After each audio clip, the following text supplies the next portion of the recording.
Hi guys! Kumusta po kayong lahat? Ako nga po pala sila Stella Micaela Taro. So ngayon, titilang natin kung kanino energy makukuha natin sa collective love reading. Tingnan natin yung overall energy. Guys, paalala lang po ha, hindi po lahat makaka-resonate. So take what resonate and leave what doesn't, okay? And don't forget to hit like and subscribe para update kayo sa videos na i-upload. Okay, fan. So, sa nakikita ko dito, parang may excitement. Siguro, nag-bonding kayo ng person mo or may bonding na mangyayari. And sa nakikita ko, kasama mo yung mga friends ninyo, kasama niyo mga friends ninyo. Ayun, masaya lang kayo. And sa nakikita ko, parang pagod kasi iba dito eh. And after nung fun, gustong mag-relax. Alam mo yung kumawala sa city, sa bundok lang, ganyan. And sa nakikita ko dito, kahit na matigas yung ulo mo, alam mo yung may soft spot pa rin yung person mo sa'yo. Very compassionate tong taong to sa'yo. Ayan no, tinatreasure ka talaga nito kahit na pinapakita niya na parang lagi siyang irritable, galit, pero mahal ka nitong taong to. Alam mo yung kahit anong sabihin mo gagawin niya, ganyan. Sensuality. So ikaw, nagiging matalino, and ayan no, nag-cleansing ka. Yung iba siguro dito need mag-cleanse kasi may pag-travel at may bago kayong pupuntahan, bago yung titirahan ninyo, or marami sigurong feeling mong babati sa'yo. Ayan, so may pag-cleansing, okay? Tingnan pa natin.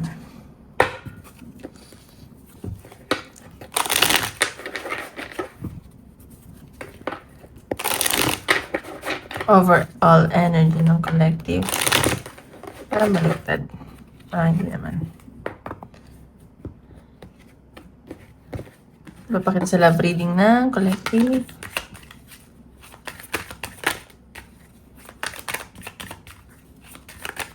Okay. Love. So, ayan, nakikita ko mahal niyo isa't isa. Merong strong affection dito. And siguro may mga nag-prenup photos dito. May wedding na paparating. And, or mangyayari pa lang. So, nakikita ko mahal na mahal kayo ng person. Kayo din, mahal niyo din siya. Kaya pag-travel, gusto niyo ayan no, fated meeting. So, itong pag-meet nyo, yung kaya nyo nakilala isa't isa, it's fated. So, ina-adjust siya ng universe, and importante itong connection na to. May kailangan kayong matutunan, may importante kayong kailangan matutunan sa connection nyo ng person mo, okay? Diba natin?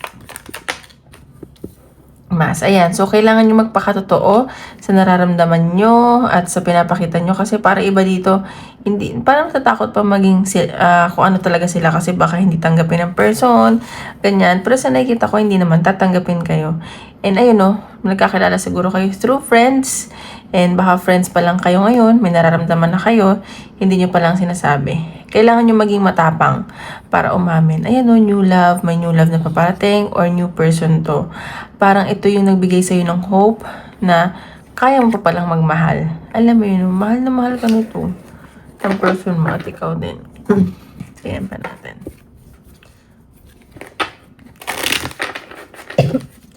Love reading ng collective.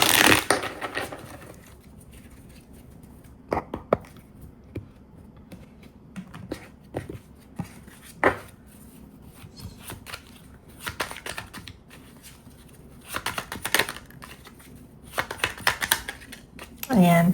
So, ito, meron, siguro inaayos yung person mo. And gusto niya, logical to mag-isip. Hindi niya ginagamit yung puso niya. Ang gusto niya, fair kayo palagi. Sa lahat ng bagay, fair, walang lamangan. Hindi pwedeng mas mahal ka nito, mas mahal mo kita, mas mahal mo ko, ganyan. Parang hindi. And binabalansa niya mga bagay-bagay. Parang hindi kayo mag-away. Pero imposible naman sa relationship na hindi kayo mag-away, di ba? Pero ang gusto lang kasi niya, equality. Ano ba to? Nag-aaral ba to ng law? Or may pagka-lawyer? Ano ba natin? Ayan, sweetheart. So, ayan. Nakikita ko naman dito na pure yung pagmamahal sa ng taong to kahit na logical siya. And, mahal na mahal ka nito. Gusto ko may pregnancy ako nakikita. And gusto niya na, sorry guys. Gusto niya na magkaanak sa'yo. And baka iniisip niya na bigyan ka ng anak, ganyan. May mga dito, may mga pregnant.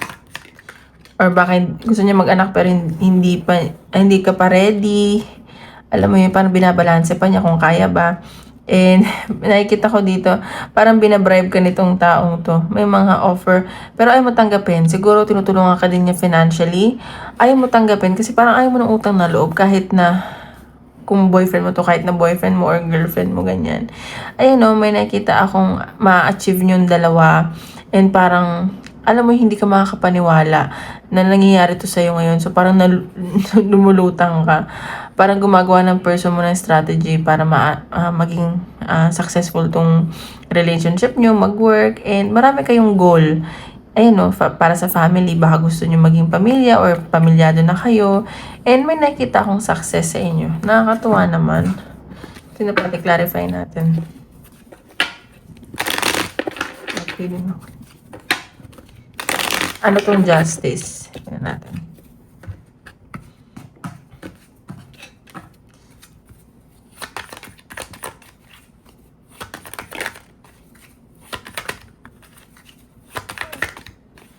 Ang tabakan. Oops. Ayan no. So, marami nga siyang win-way na bagay-bagay. Nagiging logical talaga tong taong to, matalino. And may nakita akong siguro may pupuntahan kayo, travel, new beginning, ganun. Go, sweetheart. See? Sa sobrang obsessed niya sa'yo, gusto niya na parang bigyan ka ng baby. Parang hindi mo alam, ganun. So, yun medyo lang yung toxic. Sobrang, alam mo yung sobrang pagmamahal, medyo toxic na. Ayan no, sa sobrang pagmamahal niya, yung nararamdaman niya, parang ano na siya, yun nga, binabribe ka niya, gusto niya i-supportan financially and emotionally. Pero ikaw parang natatakot. Alam mo yung parang too much, ganun. Parang too good to be true. Ayan. So, ayan, nagiging mapasensyoso to, pasensyosa, and seloso to At gusto niya din, alam mo yung masinop sa pera, ganyan siya. And may partnership, ganyan. Kahit na yung may nasasaktan, or may third party dito, or may someone na sasaktan dahil alam niyang siguro may bago ka na ganyan. So, tingnan natin. Nararamdaman sa'yo ng person mo.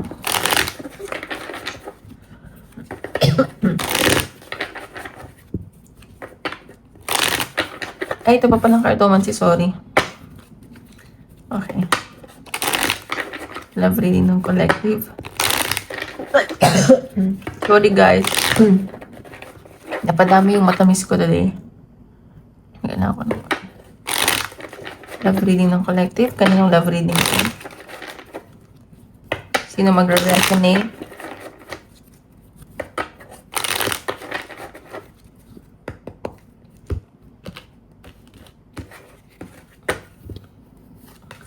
Okay, so ito, namimiss ka ng person mo. Ayan no, may pagbabalik, may pag-travel, babalik sa'yo, pupuntahan ka. And, baka nga pamilyado na kayo, gusto niyo na magpamilya. Ayan. And, sa nakita ko may naayos kayong mga papeles, documents dito ng person mo. And may mga maayusin kayo. Ayan, siguro gusto nyong magkaroon ng bahay, sariling lupa, and parang, ano na kayo ngayon hindi puro love. Kailangan yung supportahan isa't isa, financially, spiritually, emotionally, mentally, and para sa peace of mind, yung gusto nyo parang bumukod.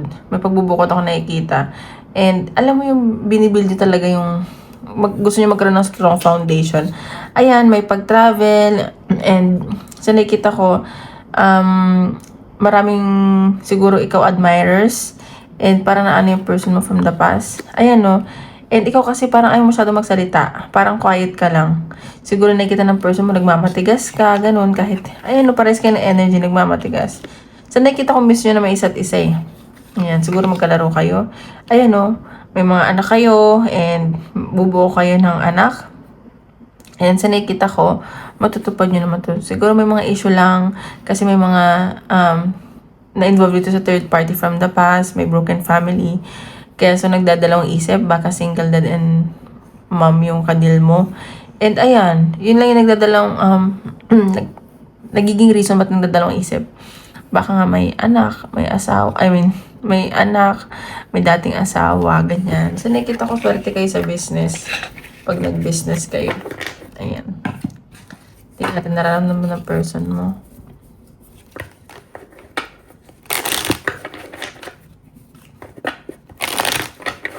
Nararamdaman ng person mo.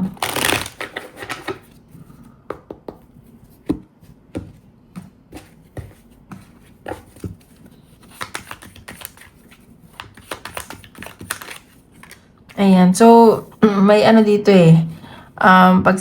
Pagsisisi yung person mo. Siguro, kasi parang inoferan mo siya and parang hindi ka niya pinapansin. Ayan. So, baka magsisi ka or siya, ganyan. Or nagsisisi siya ngayon. Ayan. Pero sa nakikita ko, may celebration. Gusto ko na talaga itong makasama.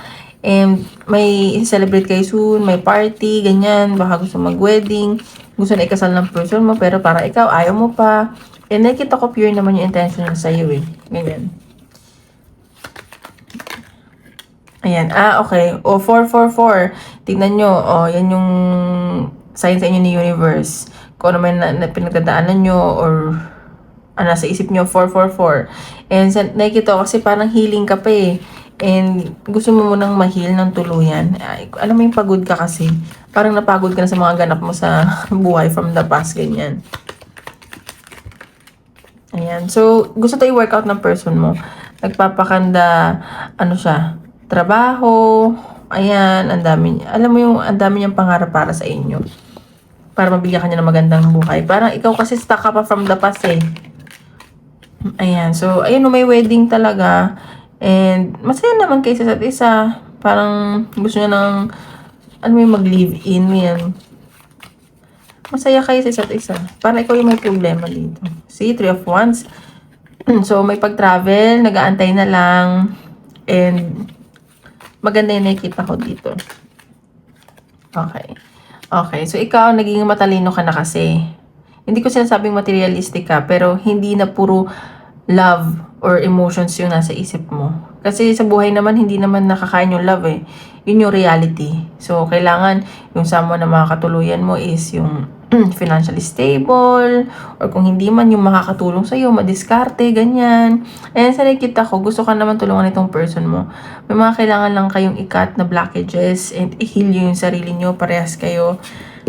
And sa nakita ko, mahal nyo naman isa't isa ng person mo. May mga conflict lang when it comes to communication. So, kailangan ito i-workout. Ayan, willing i-workout itong person mo yung communication sa inyo. Kasi parang doon kayo nagkakagulo.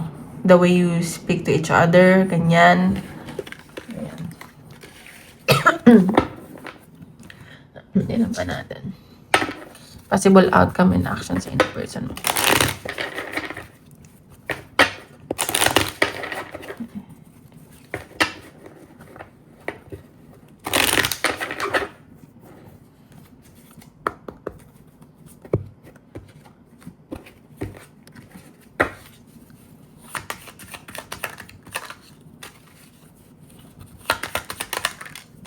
Page of Wands. So, ayan.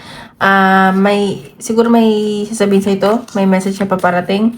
May actions ang gagawin eh. Hindi man ganun pero unti-unti. Ayan. So, hoping siya dito. Gusto talaga niya to i-work out. Hoping siya sa connection nyo.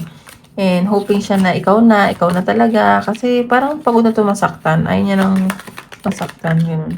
See? So, itong person mo, sobrang attracted sa'yo. And sobrang masaya to sa'yo. Alam mo yun, parang bata. Yung parang pure lang yung nararamdaman. Walang hatred, hindi kanya nakikitaan ng negativity kahit na ikaw yung negative, ganyan. So, ayan, parang papunta lang sa obsession. So, mag-ingat ka lang syempre. Hindi rin maganda yung mahal na mahal ka, pitas magiging obsessed. Nakakasakal din yun. Alam mo yun. Ay, ang dami.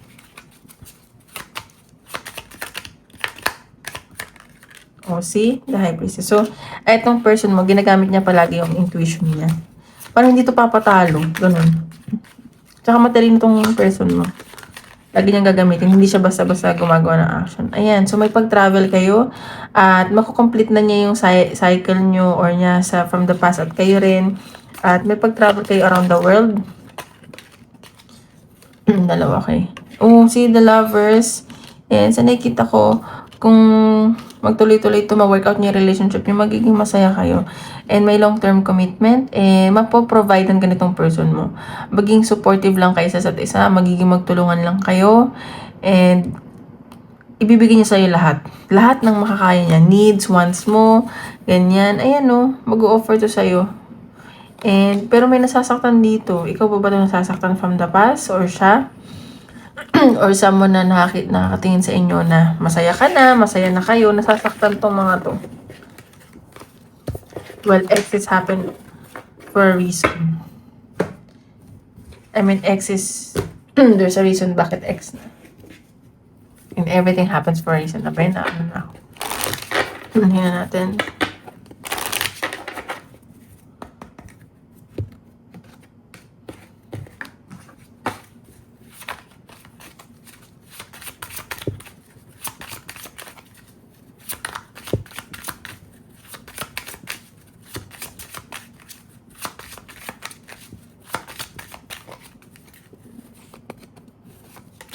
Okay, vacation. So, ayun nga, may pag-travel. Baka may pinaplano kayong vacation. Magkikita kayo, magsasama kayo.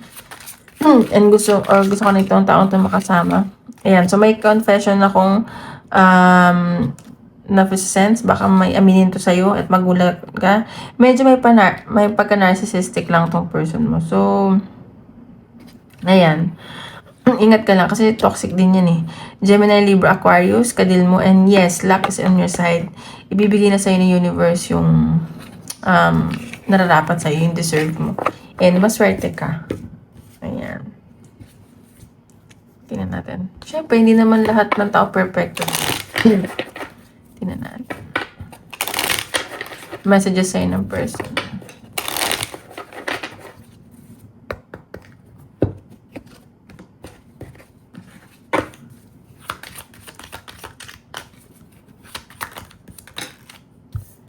See, I am grateful for the spiritual lesson. So, natulungan at naturuan mo din siya na maging closer spirit kay God, kay universe. Naging spiritual siya dahil sa'yo. Alam mo yung nagkaroon siya ng big faith. Ayan o, you came closer than anyone else. So, sa lahat na nakilala niya, ikaw yung special. Ikaw yung, alam mo yung kakaiba, ganun. Mas napalapit yung loob niya sa'yo, ganun. Right? So, I wonder if you are happy without me. So, ayan, iniisip-isip niya na kahit sobrang siguro busy ka or busy siya, alam mo yung masaya ka ba pag wala ako, ganun, pag di mo kayo nag-uusap, di kayo nagkikita. Ayan, so medyo may pagka-obsession, pagka-obsessed tong person mo. I lost myself for a little while. So, ayan, medyo obsessed. Tignan natin, general reading. Ano pa pakita?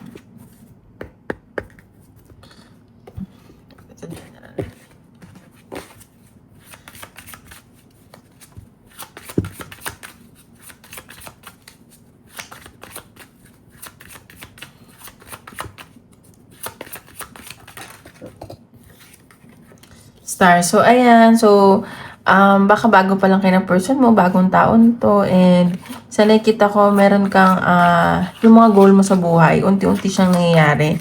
Hindi man siya kasing bilis sa inaakala mo, pero darating at darating doon.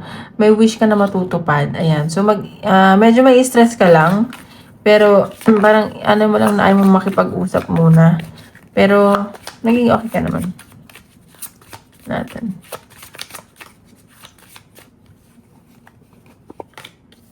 Ayan, so, and may nakita ako dito na siguro pagdating sa pera, nawalan ka ng pera, pero ngayon may mga na-realize ka, may kailangan kang matutunan when it comes to financially, may transformation. Ayan no, and may tutulong sa'yo dito.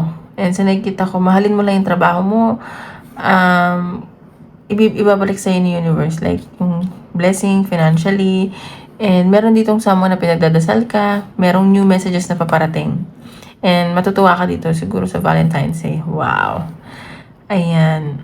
So, tingnan pa natin. Advice ni universe.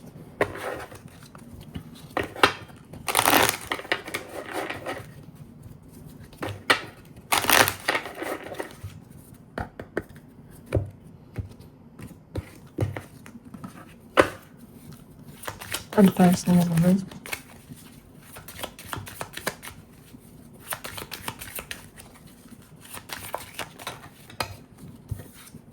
Okay, protected by angels.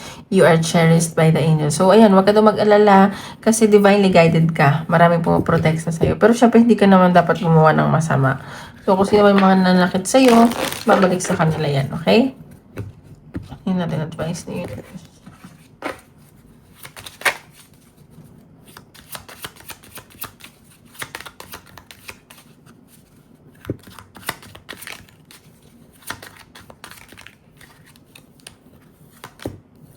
Surround yourself with your soul tribe. So, ayan, sinasabi dito na isurround mo yung sarili mo sa mga taong parehas kayo ng vibe, parehas kayo ng values, para hindi ka nahihirapan. And makakatulong sila sa goal mo. Ganyan. Mafe-feel mo naman yan eh. Layuan mo yung mga taong tingin mo di makakabuti sa'yo.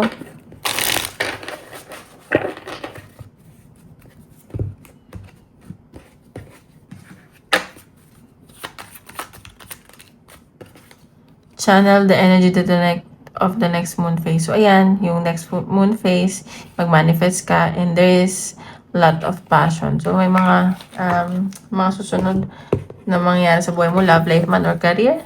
Very passionate. Okay, isip kayo ng tanong. 1, 2, 3.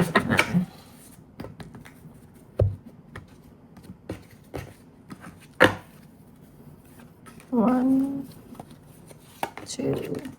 Ay, sige, lumabas.